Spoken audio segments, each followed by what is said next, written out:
Well, it wasn't a smooth process, not by any means. The mental health system, I think, in a lot of ways, makes it really difficult to get people help unless you get police involved a lot of the times. If they're displaying signs that are aggressive or something that's making you uncomfortable, and you try to drop him off at the hospital, they'll usually just let him go. So a lot of the times we had to wait to a point where he was getting really aggressive or really angry or really upset and calling the police and having them escort him to the hospital, you know? So it was never under terms that were that pleasant, especially in the first, I'd say first 5 years were like the most challenging. Well, the voices subsided for a long time with the clozapine. But recently, maybe about like 2 or 3 months ago, I had a bit of a relapse.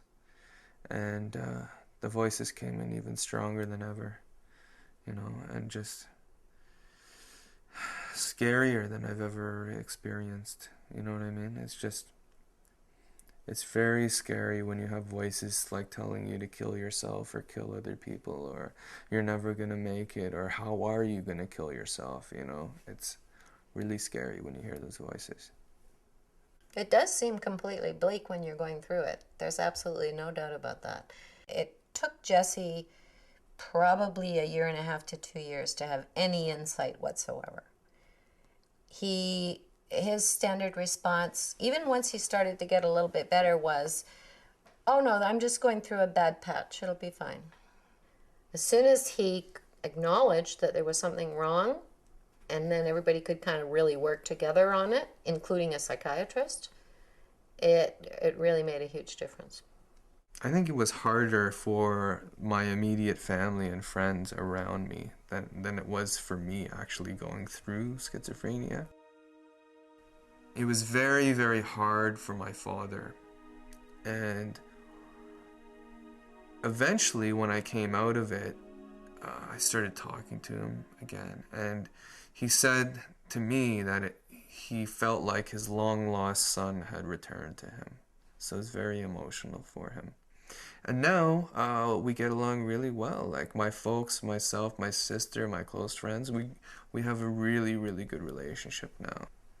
Our experience was essentially good, but that has a lot to do with the fact that I already understood the system, and also when it came to having a hearing about whether or not Jesse was going to be remaining at the Clark, obviously as a lawyer I was in a lot better shape than a lot of parents would be. Families from One of the very interesting things with schizophrenia is that its distribution is worldwide. There is no society in the world that is free from the occurrence of schizophrenia, even though many of those societies are really quite different in terms of their development and culture, etc.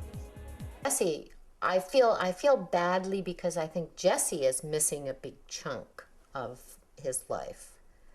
But yes, I mean, he has minor deficits now, but you know, he's great. I'm going to continue on with the peer support. I want to get my black belt. I have a brown belt right now, so I want to get my black belt. I would like to travel to India and Japan. I'd like to have a family in the future, you know. A lot of people with mental illnesses worry about having kids because their illness might be passed down. But I figure that if I can deal with it, hopefully my children will be able to deal with it as well if they have schizophrenia. What I would say to families that have a family member going through this is that, you know, the person can get back on track, right? Just be patient, be caring, be loving, and, you know, your family member, your loved one, could very well make a recovery and get back to a normal life.